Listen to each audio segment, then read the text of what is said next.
Don't you just love sewing in the summer? Today I'm going to share everything I made in June. Hello and welcome back to Sew Pomona. I'm Rebecca and I'm so glad you're here. So I had a totally different video planned for today. I was going to talk about color and how to mix it in your wardrobe, but that's going to have to wait till next week because we had some air conditioning problems. So while the air conditioning is fixed, I still have a hole in my ceiling and I keep having to move everything out of this hallway when the workers come to work on it. So our AC went out about a week and a half ago and it's been quite the process getting it repaired. We have a whole new unit and it's really great. It was time for an upgrade, but it's really disrupted my filming schedule for this week. So I thought today I would do a really quick, easy video, and I'm just going to show you everything I've made this June. Today is the 30th of June when I'm filming, and so I thought perfect time to wrap everything up and show you what I've made this month. So if you saw last week's summer plans, I talked about this tee that I'm wearing today. This is the Tarifa Tee by French Navy. And I'm wearing it with the linen Tula pants, the modified version that I made a few weeks ago. So I really love this design of the side panel. I'll move closer so you can see it. And it's really cute. It has a slight high-low hem. I don't know how accurate mine is after I cut out the stripes, but it's very cute. Now, I was planning on wearing this for 4th of July, but it's a little too boxy with the bottom I made. So I'm going to show you, let me show you what I made. So for the 4th of July, I made another t-shirt. This one's a little cropped, self-drafted number with a little cap sleeve. And this is my bottom. If you saw in my planning video, I'll link it in the description. I had this French terry in this navy blue that I wanted to make a bottom out of. So I made this cute little Berta skirt. This is Berta 106. I've made this skirt quite a few times if you want to look on my blog at it. I've made it in a pecan colored ponte and in a mint colored ponte. I'm going to wear this for the 4th of July, but then this will probably go in my fall wardrobe. So this is a really cute skirt. It's just, let me get it to go out. It's wanting to stick to each other. It's a nice flared skirt, midi length with an elastic waistband. Really simple construction. This is probably my favorite skirt pattern. It's so quick and easy to make. You can see I sewed a lot, but they're almost entirely knits, and that's why I could sew so much. So I love a knit skirt just for comfort. I feel like it looks really dressy, even though it's basically like wearing sweatpants. So I could have worn this with this tee, but I felt like the silhouette was not quite right. So I'm going to try it on with the top so that you can see the silhouette. All right, so I'm happy with this silhouette. A nice fitted crop tee with the navy skirt. I like the way this flares. I think it's really cute. So this is what I'm going to wear for 4th of July. We are going to Bamford Park to watch the fireworks and to hit up the food trucks with the kids. And I think this will be very comfy, and sitting down because it's French terry, it's going to be like wearing sweatpants. So hopefully we won't get rained out. It's been raining so much here. So hopefully it'll be a beautiful day and we'll get a great fireworks show. All right, so let me show you a few other basics I made. I made this white boxy tee. You'll be seeing this next week when I do my color video. This is a simple self-drafted tee that has a drop shoulder and it's cropped. So I like this silhouette with a fitted pair of pants. And I'm making a pair of pink linen pants and I wanted a white tank top to wear with them. So I wanted something very simple, streamlined. And so I was trying to think, I didn't want the fabric to be too heavy because this white knit is a bit on the heavier side. So I lined it in nude swimwear fabric. So I think this worked perfectly. I'm gonna show you the shirt. This is my favorite method of construction when I'm making tank tops. I do a double layer. And so I'll tell you that process I do. So what I do is I will sew the front and back of the main fabric and the lining, and then I attach the neckline, and then I flip it out, and then I do the arms burrito style. So I'll tuck one side in, sew that arm seam, tuck the other side in, sew that seam, and you kind of pull it through itself, leaving the side seams open. And then the last thing you sew is the side seams, which gives it a beautiful clean finish. It's really nice and clean. So what's really nice for summer, this swim lining is kind of cool, and it just feels really nice and cool on. So perfect summer tank top. A lot of patterns in the description because most of these are self-drafted, but I thought this would be fun to share just for ideas for what you can sew, because you could modify any existing pattern to make these. So I needed a little walking set. So this is what I made. It is a beautiful, soft, so I wanted to add some more lavender to my closet. I love this color, but I don't wear it very much. So I bought this fabric from Stone Mountain & Daughter, and it's just a knit jersey. I will link all the fabrics below in the description.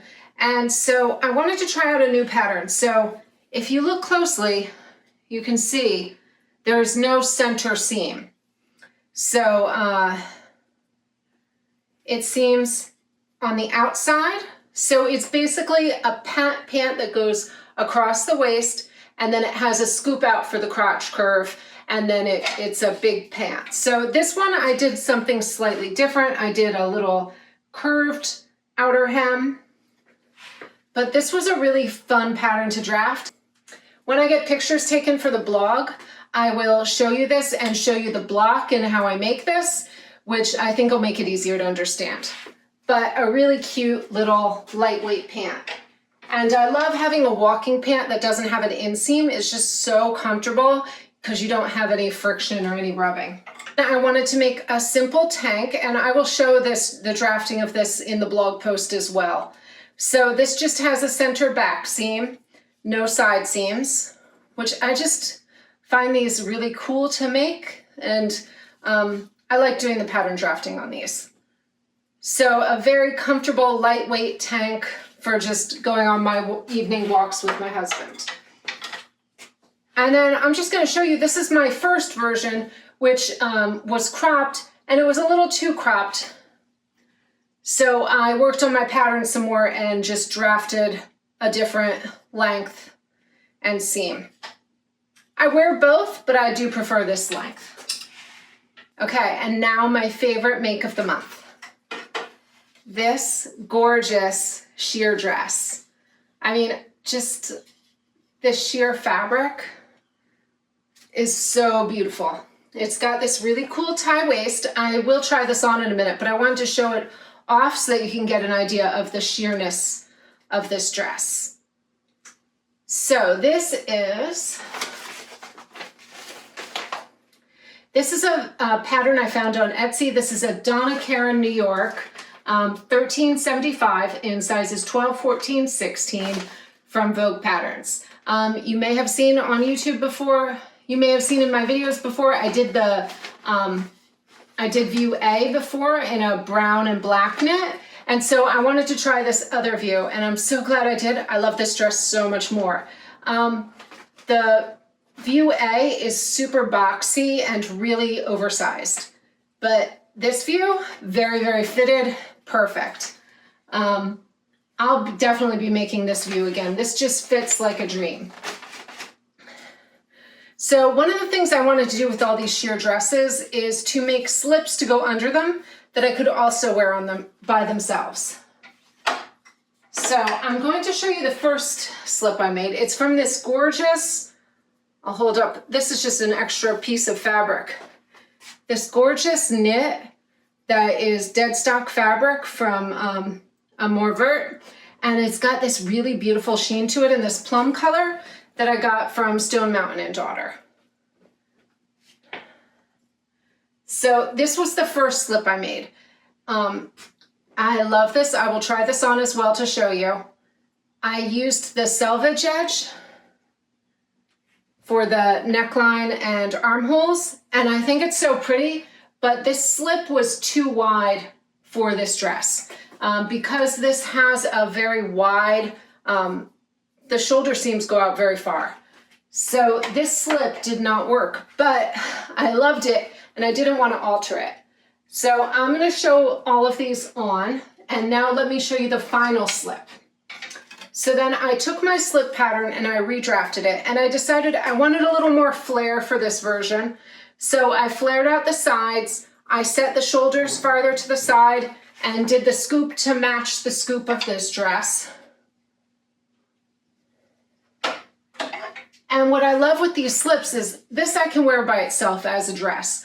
I can mix and match it with other pieces in my wardrobe, which it does match so much in my wardrobe.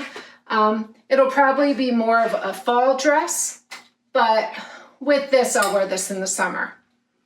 And I am thinking I would like to get another jersey in this teal aqua color so that I can mix and match them and see how it changes the color effect of the dress. All right, so let me try those on so I can show you. All right, so this was my first try at the slip, and I do love this neckline feature. I think it's really pretty. And I had a bit of a remnant left, and so I just cut a rectangle, and I was like, how I'm gonna wear this on its own is either with a pin like that, or I could tie it. I can tie it or use a pin.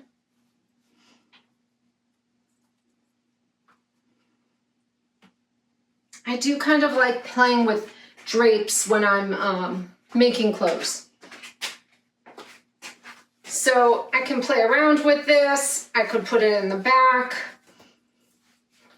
I could also just use it as a wrap.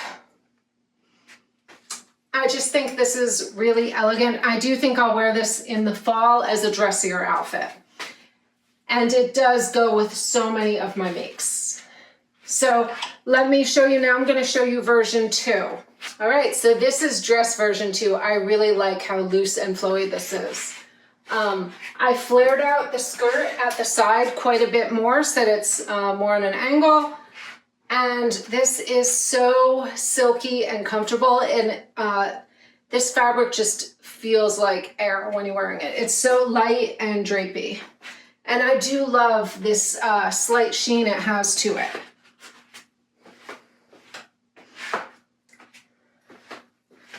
So I love that I can wear this as separates, but then what it's meant for is to go under this dress. And so I did pay special attention to make sure the neckline was hitting correctly. I have not hemmed either of these yet. I still need to do that. Oh, and one other thing I'll show you before I put this on. I cut the back and left the wrong side out because I did kind of like that sheen, and I think it makes an interesting detail, and my belt has the sheen on it too. And the rest is the other direction. I think it's really fun to play with your fabric, and if one side is slightly different than the other, to really accent that sometimes.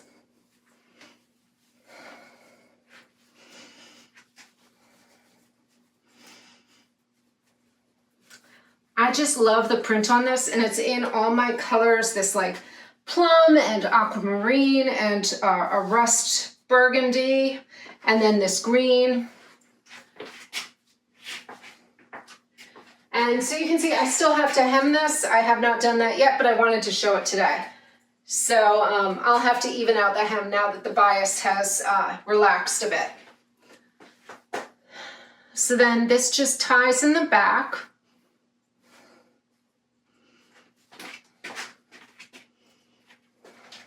Just fix that.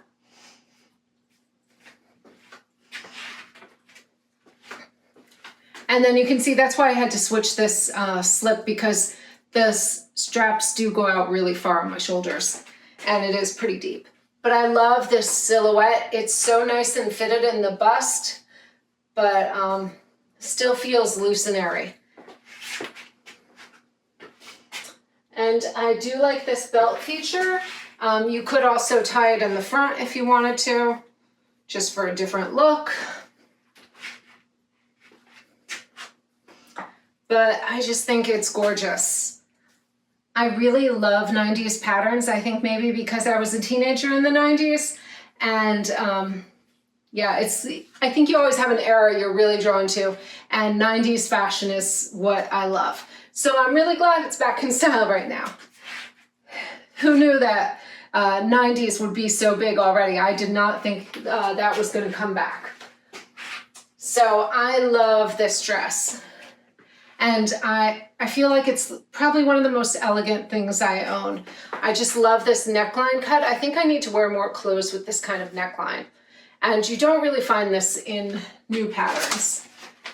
And truthfully, looking at the envelope, I was thinking this dress was going to be the most boring one because it's just shown in a black and you can hardly see the shape at all. Whereas the button down one, at least you noticed the buttons, it seemed like the detail that would be so pretty. But I'll put up the line drawing so you can see it does have kind of a tapered shape, and yes, it's very elegant. And the skirt is cut on the bias, which makes it just drape beautifully. I am gonna see about hemming the sleeves. I'm not sure what length I want to leave them. I usually like to try things and leave them for a little bit to see how I'm feeling with them.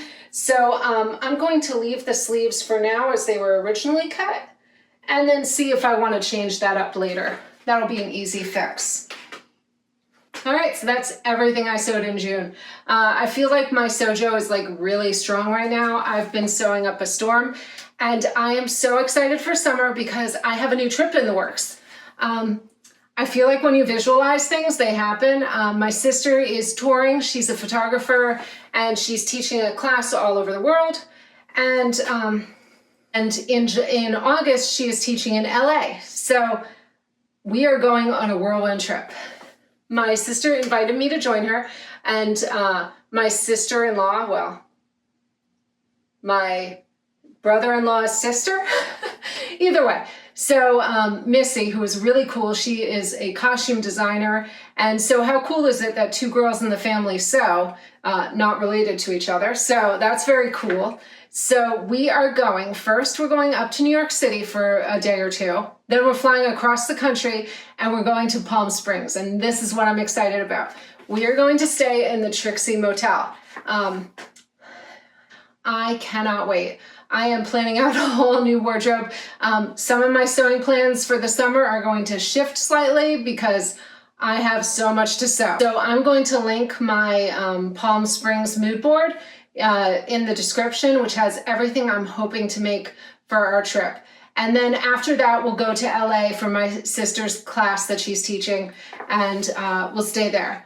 But, okay, so first up on my list, I am making Simplicity 5366. I'm going to make this version with the sleeve, with the shorter sleeve and the slit up the side. This is what I'm calling my fondue dress. When I was in college, I had a yellow and brown and cream dress just like this that was vintage that I wore and called my fondue dress. My friends and I, we would dress up and just go out and yeah. So this is my fondue dress, and I've just ordered I just ordered from Emma Onesack. I ordered this beautiful like Poochie inspired print, and I think this is going to be fabulous and so much fun. And then in my sewing plans, I was making up an overall Katcha by Prima Rima Patterns in my fabric from Greece. And so I'm going to make a matching swimsuit to wear under that, and I think that'll be really fun. I might make a new one of this if I have time, or I will bring my mom's vintage version, Simplicity 5688. I made a muslin in a pink that is on my blog, but I made it right after I broke my ankle, and so I never wore this much. I used to wear my mom's version every summer. It was my favorite thing to wear. She had, let me see if I can find it to show you. This is my mother's vintage version that she wore and made in the 70s. So it's got this Peter Pan collar, and how fun is this print? It is orange and green and purple little ditzy flowers, and it's a little short romper with a halter neck and French darts up the side. So this fits me perfectly. So I'm probably going to bring this version, and if I have time, I might make a second version. My mom used to have a purple skirt that matched this with the same buttons on it that went with the set. Unfortunately, unfortunately, I lost the skirt back when I was in college, but I used to wear this every summer and I just love it. And how cool is it to wear something of your mom's that she also made? On a side note, my mom never actually taught us to sew in our family. She didn't want us to be like housewives. She wanted us to be career girls. And so we were really not taught to sew. And so I did not learn how to sew until I was an adult. But I just love having pieces that my mom made. And I mean, she used to tailor my father like 3-piece suits and all kinds of stuff and make all of our clothes, and they were gorgeous. She was very talented. One other pattern option I'm looking at, I did order some white crepe for this, and I don't know if I'm gonna have time to sew this right now, but I do wanna make this. This is Vogue 7747. The only problem with this is I would have to grade this pattern up because this is a size 10, which is a bust 32.5, and that is definitely too small for me. But I love this full-length version. I just think it's so freaking adorable. Missy actually gifted me this pattern. Actually, she gifted me these 2 patterns, and I'm traveling with her. So she also gave me a gold buckle that matches this. So if I have time, I might make this up too. First up, I'm going to finish those pink linen pants that were on my summer mood board because I think those will be great for LA and New York. And I think I'll wear those those will be pretty comfortable to wear, and they'll go with everything. And I can mix it up with different tank tops and keep everything comfortable and casual. So I look forward to, there will probably be a planning video about that and possibly a pack with me video. And I will definitely take pictures while I'm there poolside. I cannot wait. All right, so that's it for today. Just a quick, simple video because I'm short on filming time. But next week I will be back with my color video, so stay tuned for that. Thank you so much for watching, and until next time, happy sewing.